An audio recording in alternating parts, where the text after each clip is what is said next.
Hi నమస్తే welcome to Myra media. నేను మీ కేవీఆర్. ఆంధ్రప్రదేశ్లో కూటమి సర్కారు పోకడలు వాళ్ళ ఎజెండా ఇవన్నీ ఏంటో ఈ 7 నెలల పాలనలోనే జనానికి తెలిసొచ్చింది. 124 సీట్ల మ్యాండేట్ ఇచ్చింది ఇందుక అని కాండ్రించి ఉమ్మేసే పరిస్థితికి ప్రజానీకం తయారైనరు. అన్నీ తెలిసిందే. ఒకవైపు విద్యార్థులు, ఇంకొక వైపు రైతులు, ఇంకొక వైపు వాలంటీర్లు, మరోవైపు మహిళలు అందరూ రోడ్డెక్కి ఆందోళన దిశగా సాగుతున్న తరుణంలో మన కూటమి సర్కారు తీసుకొస్తున్న కొత్త కొత్త సంస్కరణలు ఖచ్చితంగా తెలుసుకోవాల్సిందే. ఎందుకంటే ఇవి మన పచ్చపత్రికలు రాయవు, సోషల్ మీడియా డిస్కస్ చేయదు.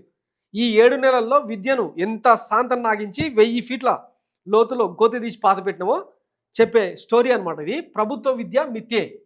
రాష్ట్రంలో విద్యా వ్యవస్థను భ్రష్టు పట్టిస్తున్న కూటమి సర్కారు ప్రమాణాలు క్షీణించేలా చేసి పిల్లలను ప్రైవేట్ బాట పట్టించడమే లక్ష్యం. ఇప్పటికే పాఠశాల విద్య నిర్వీర్యం, తాజాగా ఇంటర్ విద్య తంతు. విచ్చలవిడిగా కార్పొరేట్ ప్రైవేట్ జూనియర్ కాలేజీల ఏర్పాటుకు గ్రీన్ సిగ్నల్. 6 నెలల్లో కొత్తగా 80కి పైగా ప్రైవేట్ కాలేజీలకు అనుమతులు.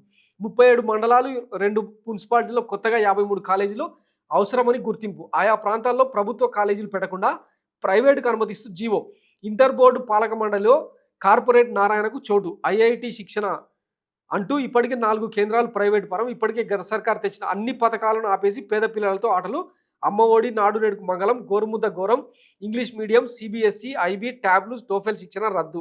అటకెక్కిన ఐఎఫ్పీలు, స్మార్ట్ టీవీలతో డిజిటల్ బోధన. తాగునీరు కరువు, పారిశుద్ధ్య లోపం వేధిస్తున్న మౌలిక వసతుల లేమి. సో ఇదే అనమాట. ఎందుకంటే మనకు ఎలక్టోరల్ బాండ్స్ రూపంలో Bhashyam schools, Vignan schools, Sri Chaitanya, Narayana schools ఎంత పెద్ద మొత్తంలో ప్రైవేట్ కార్పొరేట్ మాఫియా మొత్తం, విద్యారంగానికి సంబంధించిన మాఫియా మొత్తం కూటమి నేతలకు, ముఖ్యంగా జనసేనకు, బీజేపీకి, టీడీపీకి ఏ రేంజ్లో డబ్బులు సమకూర్చిండ్రో ఇప్పుడు అవన్నిటికి తగ్గట్టు వాళ్ళ అంటే ఆ కార్పొరేట్లకు, ఆ విద్యాధిపతులకు సంపద సృష్టించాలి కదా.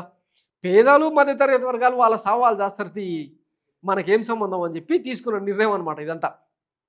సో దీని గురించి ఎవరు అడగొద్దు. సోషల్ మీడియాలో ఎవరైనా పోస్టులు పెడితే బొక్కలో వేసి ఇక కారపొడి గురిపించే కార్యక్రమం నడుస్తూ ఉంటుంది అనమాట. చూస్తూనే ఉన్నాగా రోజు రోజుకు మన్యంలో, తర్వాత మరికొన్ని చోట్ల మధ్యాహ్నం భోజనం తిని ఫుడ్ పాయిజన్ కేసులు అవుతూ ఉంటే పిల్లలు బతుకుంటే చాలని చెప్పి తీసుకెళ్ళిపోతున్న పరిస్థితులు. మన అసెంబ్లీలోనేమో లోకేష్ బాబు గారు, విద్యాశాఖ మంత్రి, జగన్ హయాంలోనే 6 లక్షలకు పైగా డ్రాప్ అవుట్స్ అయినాయని చెప్తారు. కానీ వీళ్ళ హయాంలో ఎంతమంది పిల్లలు ప్రభుత్వ పాఠశాల నుంచి బయటకు వచ్చిర్రు, ఎన్ని డ్రాప్ అవుట్స్ అయినాయి అన్నది ఇప్పటిదాకా లెక్కలేదు.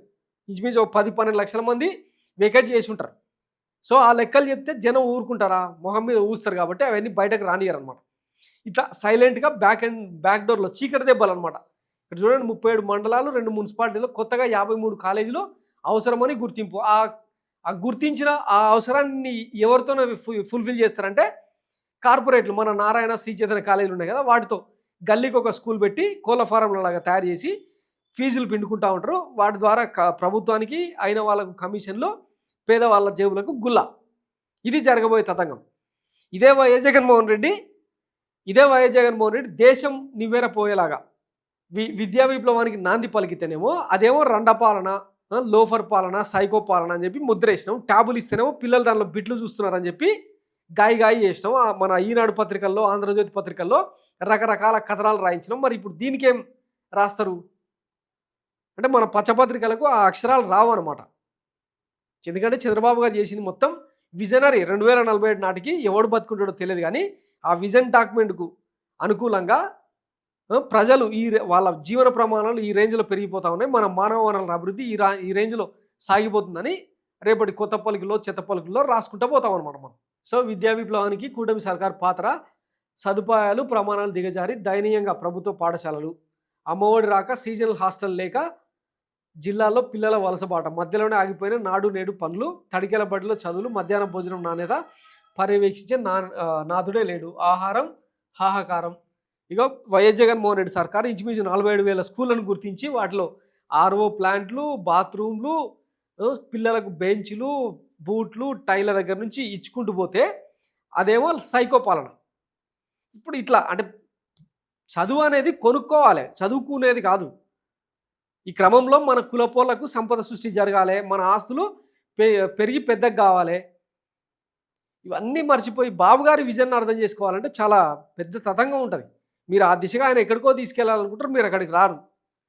ఇవన్నీ చూసి కొంచెం నేర్చుకోండి. Thanks for watching Myra media. నేను మీ కేవీఆర్. Thank you.